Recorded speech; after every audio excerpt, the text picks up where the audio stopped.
मैं हूं आफाक अहमद और आप देख रहे हैं न्यूज़ NSO इंडिया और खबरें एक्सप्रेस। मध्य प्रदेश से प्रधानमंत्री ऐलान करते हैं कि हम भ्रष्टाचारों को नहीं छोड़ेंगे। इसी बीच उन्होंने राष्ट्रवादी का भी नाम लिया और 70,000 करोड़ का घपले की बात कही कि ऐसे लोगों को हम सजा जरूर दिलाएंगे। मैं एक गारंटी देता हूं कि ऐसे लोगों को बख्शा नहीं जाएगा। 2 दिन बाद देखा जाता है कि वही भ्रष्टाचारी जिनका नाम लेकर प्रधानमंत्री जी अलग ऐलान कहते हैं, उन्हीं लोगों को वो अपनी पार्टी में शामिल कर लेते हैं और शामिल ही नहीं करना बल्कि उन्हें उप मुख्यमंत्री का पद भी दे देते हैं। आपने देखा होगा कि 81 दिन तक नवाब मलिक का ना कोई केस होता है, ना किसी तरह की कोई बेल मिलती, लेकिन जैसे ही राष्ट्रवादी के बड़े नेता अपने पद को छोड़कर सत्ताधारी पार्टी के साथ हो जाते हैं, उनको उप मुख्यमंत्री का पद भी मिल जाता है और उनकी सिफारिश से नवाब मलिक को बेल भी मिल जाती है। ये इंसाफ कैसा है, किस तरह की राजनीति है, ये आप देख रहे हैं कि 81 दिन तक कोई सुनवाई नहीं होती जब तक वो उनके पक्ष में नहीं होते हैं। जैसे ही उनके पक्ष में जाते हैं बेल मिल जाती है, जैसे ही उनके पक्ष में जाते हैं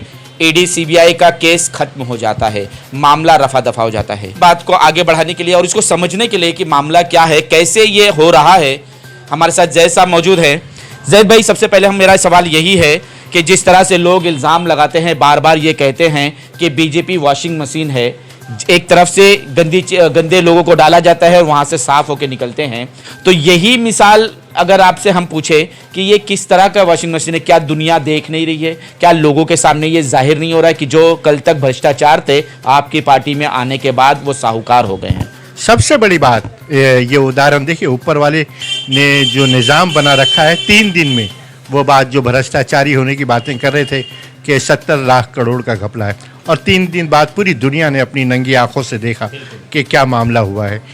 उसी तरीके से सिर्फ महाराष्ट्र नहीं, आप बंगाल लीजिए, उड़ीसा लीजिए, आसाम लीजिए, पूरी एक एक रियासतों का आप चुन लें, वहाँ पे भी इसी तरीके से मामले हुए हैं। लेकिन ये चीज़ें होती थी, अपोजिशन चिल्लाता था कि भ्रष्टाचारियों को आप जब अपने पक्ष में लेते हैं तो वो एकदम सब पाक साफ हो जाते हैं।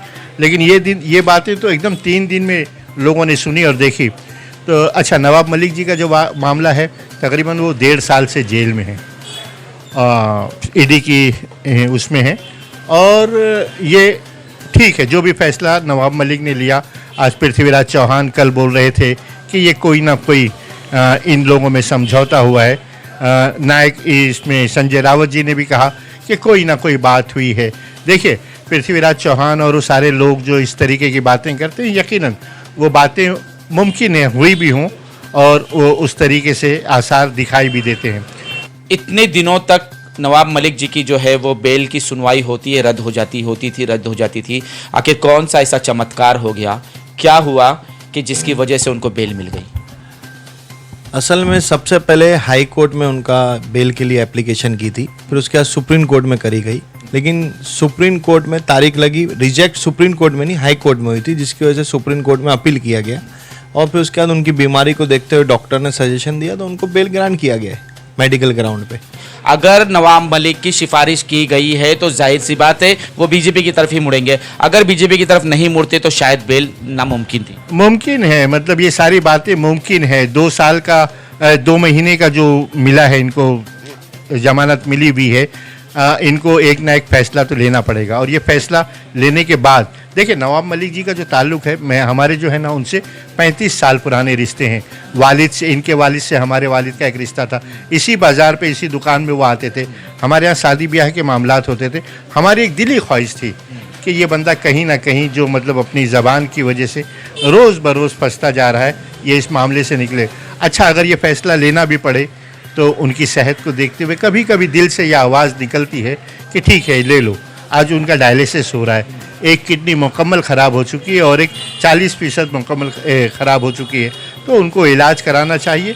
और इस राजनीति से जहाँ पर इस तरीके से मसाइल पैदा किए जा रहे हैं, कहीं ना कहीं अब वो रेस्ट लेने का टाइम है उनके लिए। क्या ये जो अटकलें लगाई जा रही है बार बार मीडिया पे, हर जगह सोशल मीडिया पे ये बात चल रही है कि ये बीजेपी पक्ष में जाने वाले हैं या जाने की सोच रहे, जिसकी वजह से ये हुआ है?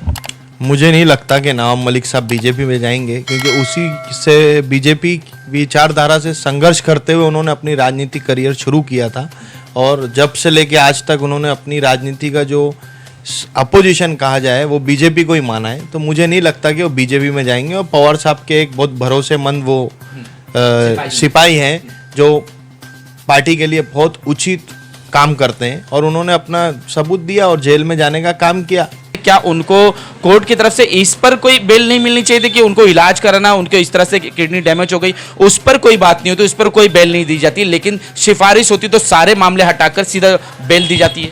देखिए, ये बहुत बेरहम सरकार है, पूरे हिंदुस्तान की एक नज़ीर है। आप बात दूसरी तरफ जा रही है, मणिपुर, नू और वो सारी तरफ सैकड़ों लोग जला दिए गए, उनके मकानात को तोड़ दिए, तो इनको रहम नहीं है।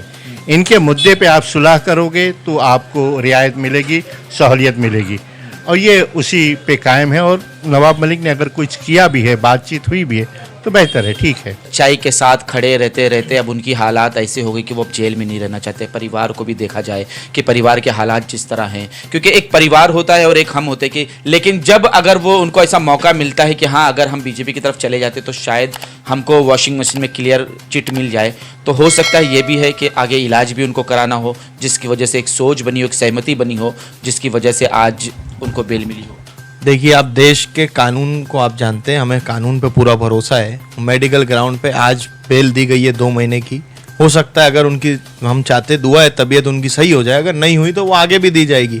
और आप वॉशिंग मशीन की बात बिल्कुल आपकी सही है कि जैसे कि अनिल देशमुख साहब है, वो भी जेल में रह के आए, उन्होंने तो बीजेपी ज्वाइन नहीं किया। संजय राउत साहब ने बीजेपी ज्वाइन नहीं किया, और भी कई ऐसे उदाहरण हैं। जो डर जाते हैं, जो संघर्ष नहीं करते, वो लोग बीजेपी ज्वाइन जरूर कर लेते। लेकिन नवाब मलिक का कुछ मामला ही अलग है।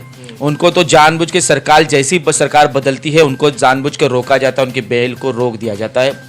इस पर काफ़ी बातें हैं, वो अगर मैं चर्चा करने बैठूंगा तो बहुत टाइम चला जाएगा। लेकिन यहाँ मामला कुछ अलग ही नजर आ रहा है। यहाँ पर लोग जो अटकलें लगा रहे हैं, जो चीज़ दिखाई दे रही है, उसी पर मेरा सवाल है कि अगर नवाब मलिक जो है वो सिंधे गुट की तरफ चले जाते हैं, अगर वो बीजेपी की तरफ चले जाते हैं, तो क्या तस्वीर होगी राष्ट्रवादी कांग्रेस की? मैं नहीं समझता कि वो जाएंगे। 1 साल 5 महीना उन्होंने संघर्ष किया है, और वो जिंदगी भर संघर्ष कर सकते। इतना मैं उनको पर्सनली जानता हूँ कि वो एक योद्धा है, और वो झुकेंगे नहीं। और वो नहीं झुकने की वजह से तो वो जेल में गए। आप देख सकते हैं समीर वानखेड़े के खिलाफ उन्होंने पूरा मोर्चा खोल दिया। उसके बाद में आज सुप्रीम कोर्ट, सीबीआई कोर्ट ने भी उन पर एफआईआर रजिस्टर किया। तो वो जब भी झूठ नहीं बोल रहे थे, आज भी झूठ नहीं बोल रहे, तब भी वो लड़के उनको सजा दिला के ही वो जेल में गए। तो उनको लड़ने की पूरी क्षमता है। मैं समझता हूँ नवाब मलिक साहब एक योद्धा है, और वो शरद पवार साहब के साथ ही रहेंगे, कोई पार्टी ज्वाइन नहीं करेंगे। तो क्या तस्वीर होगी आने वाले दिनों में राष्ट्रवादी की? आपको क्या लगता है कि किस तरह और किस तरफ जाएगी ये राष्ट्रवादी? देखिए, अभी निचली सतह पे जो राष्ट्रवादी का जो आम कार्यकर्ता है, मेरी 10-20 लोगों से बातचीत होती है कि पावर तो अजीत दादा पवार के साथ में है। अब वो सिद्धांत और असूलों की जब बात होती है तो वो शरद पवार जी के साथ में है। लेकिन मेजॉरिटी जो है वो आज की राजनीति ये कहती है कि लोग ताकत के साथ रहना चाहते हैं, उसूलों पे लोग नहीं टिकते। जब परिवार ही नहीं टिकता तो आम जनता कहाँ से टिकेगी? चलिए, अगर मान लेते हैं अगर वो चले जाते हैं तो क्या तस्वीर होगी? नहीं, चले जाते हैं तो जो लोग गए तो उससे कोई फर्क नहीं पड़ता। आप समझ सकते हैं आप कि 98-96 में जब पवार साहब के 54 एमएलएस थे, सब छोड़ के चले गए थे, 5 रह गए थे। तब दोबारा इलेक्शन हुआ, 67 जीत के आए। तो जो आएगा वो रहेगा, जो चला जाएगा वो चला जाएगा। वो माहौल कुछ और था, आज का माहौल कुछ और है। आज जिस तरह से शिवसेना पार्टी को एकदम बिल्कुल कमजोर कर दिया गया है, उसी तरह से राष्ट्रवादी का हाल है। अगर नवाब मलिक चले जाते तो मैं तो समझता हूं कि बहुत सारे कार्यकर्ता जिनकी हम गिनती भी नहीं कर सकते, क्योंकि आज जिस तरह से पूरी मुंबई में खुशी मनाई गई थी, हमने देख लिया कि उनके कितने चाहने वाले लोग थे। अगर वो सारे के सारे लोग जब पलट जाएंगे तो शायद पवार साहब के पास कुछ नहीं बचेगा। यही कहने पे, यही चीजें जो आज आप कह रहे हैं, यही अजीत दादा पे कही जाती थी। लेकिन हम अभी आज भी अजीत दादा पवार पावरफुल है बनिस्बत शरद पवार के। देखिए नहीं, आप ये नहीं कह सकते। अजीत दादा सरकार में, जनता के बीच कौन पावरफुल है ये 2024 में तय हो जाएगा। उगते सूरज को हर कोई सलाम करता है। देखिए, आप सरकार में रहना, सरकार, अभी आप एक सर्वे देखा आपने, सर्वे हुआ 5% वोटिंग महाराष्ट्र में उनको मिल रही थी, 15% वोटिंग पवार साहब के फेवर में दिखाई जा रही थी। लेकिन मैं जहां तक समझता हूँ, नासिक में वो गए, भीड़ में गए, अभी सोलापुर में उनका दौरा है पवार साहब का। तो जनता का विश्वास पवार साहब के साथ है। अजीत दादा ने पवार साहब को नहीं बनाया, पवार साहब ने अजीत दादा जैसे और भी लोगों को बनाए। जयंत पाटिल, जगन भुजबल, प्रफुल्ल पटेल, इन सबको पवार साहब ने बनाया। बात होती यही है कि उस्ताद उस्ताद होता है, चेला चेला होता है, चेला आगे भी निकल जाता है, तो बात अलग होती है। लेकिन यहाँ राजनीति का मुद्दा है, आगामी चुनाव सामने है बीएमसी को लेकर, तो क्या इस बीएमसी में महाविकास आघाड़ी होगी या तन्हा तन्हा सिंगल लड़ना होगा, और भी 3 तरफा लड़ना होगा। एक तरफ राष्ट्रवादी कांग्रेस की जेरोक्स कॉपी होगी, एक तरफ शिवसेना की जेरोक्स कॉपी होगी, और एक तरफ बीजेपी होगी। देखिए, ये इंडिया बनने के बाद राहुल गांधी की एक शख्सियत बनकर उभरी है। आज मतलब उनके जो फॉलोवर्स हैं वो नरेंद्र मोदी से ज़्यादा लोग हो रहे हैं, उनको पसंद करने वाले लोग। हर आदमी ये सोचता है कि किसी मजबूत हाथों को पकड़कर हम साथ चल सकते हैं। उद्धव ठाकरे जी के साथ भी एक लोगों की हमदर्दी है, और इनके साथ शरद पवार जी के साथ में भी है, और राहुल गांधी तो आज सर्वे सर्वा हैं। जिस तरह से बीजेपी घेर रही है, हर खेमे में जाकर हर एक को तोड़ना शुरू कर चुकी है, हर एक को कमज़ोर करना चाह रही है, क्योंकि वो 2024 में जो गेम खेलने वाले हैं शायद वो यही उसकी शुरुआत है कि हर खेमे से जो योद्धा है, जो सिपाही है, जो लोग हैं, उनको तोड़ कर निकाला जाए ताकि वो कमज़ोर हो जाए। वो खेमा ही कमज़ोर रहे तो वो आगे आएगा कैसे? देखिए, मैं आपको इतना बता दूं कि मैदान में आके लड़ने की हिम्मत बीजेपी में नहीं है, चुनाव में आके लड़ने की हिम्मत नहीं। उनको पार्टी तोड़ने में ज़्यादा इंटरेस्ट है, क्योंकि उनका काम आसान है। पैसे, जैसे राहुल गांधी ने कहा, अदानी उनके पास है, वो पैसे के पावर से किसी को खरीद के करना, 50 खो के एकदम होके, आपने सुना ही होगा। तो वो राजनीति करना, मैदान में आके लड़ना 2024 में तय हो जाएगा। पिछली बार भी 2019 में यही कह रहा था, लोग कह रहे थे राष्ट्रवादी खत्म हो गई है, 6 सीट नहीं आएगी, लेकिन 54 MLA पवार साहब ने जीता के लाया। उदयन राजे भोसले 17 से सांसद थे, बीजेपी ने उनको तोड़ के ले गया। बायपोल इलेक्शन हुए, 3 लाख वोटों से वो हारे, 4 बार के विनिंग कैंडिडेट थे। तो पवार साहब का अस्तित्व है। महाराष्ट्र शरद पवार साहब को हटाना इतना आसान नहीं है बीजेपी के लिए। आखिरी सवाल मेरा आपसे कि तस्वीर राजनीति की किस तरह बदल रही है, और इसी बदलती तस्वीर में राष्ट्रवादी अपने आप को कहाँ देखती है? राष्ट्रवादी एक महाविकास आघाड़ी का एक पार्टी, जो महाविकास आघाड़ी गरीब है, वो एक पहिया है, और पवार साहब एक सीनियर लीडर है महाराष्ट्र के, और इंडिया जो बना है ऑल इंडिया लेवल पे, उस अलायंस के भी एक सीनियर मोस्ट लीडर है, जिसको सबसे ज़्यादा अनुभव है। और आपने सुना ही होगा चाणक्य कौन है, चाणक्य नहीं है, वो आने वाले दौर में पता चल जाएगा। राष्ट्रवादी पूरी ताकत से बम्बई में इलेक्शन लड़ेगी, चाहे वो अलायंस हो या अलायंस ना हो। हमारी तैयारी शुरू है, हम शुरू से लेके आज तक राष्ट्रवादी में थे, और आखिरी तक पवार साहब का साथ देने का काम हम लोग करेंगे। नवाब मलिक बाहर आने के बाद उनका क्या रोल होगा? नवाब मलिक को देखिए, उनके सामने 2 चीज़ें हैं। उनकी पार्टी का एक बहुत बड़ा धड़ा, वो बीजेपी में, मतलब बीजेपी को हिमायत कर रहा है। तो यकीनन मुमकिन है आज के जो हालात से, अगर वो लड़ के हार चुके हैं तो वो दादा के साथ जाएंगे। अगर उनमें कोई हौसला और हिम्मत बची है तो वो पवार जी के साथ भी रह सकते हैं। अगर पवार जी के पास रहे तो वापस अगर बेल कैंसिल हो गई या फिर से कोई केस हुआ? वही तो कह रहा हूँ कि अगर उनके हौसले में दम होगा तो वो उससे भी नहीं डरेंगे कि हम ठीक है 2 महीने बाद फिर जेल जाना पड़े तो जाएंगे, वो सत्य की आवाज़ बन के रहेंगे। लेकिन मुमकिन है, इंसान बहुत कमज़ोर होता है, और वो कहीं ना कहीं इस बात को देखेंगे। उनका परिवार है, वो सारे लोग हैं, उन्होंने 1.5 साल का दिन किस तरीके से बिताया है वो यकीनन उनका परिवार ही महसूस कर सकता है। हम तो अखबारों में और दूर से उनको देखते रहे, और जो दर्द है जो उस परिवार ने सहा है, आज तक किसी मतलब एनसीपी के लीडरों ने, हो सकता है बहुत सी उनकी वो मामलात में दखलंदाजी की होगी, लेकिन मुझको ऐसा लगा नहीं। बहैसियत एक माइनॉरिटी के लीडर होने के नाते उनकी कोई मदद नहीं की गई।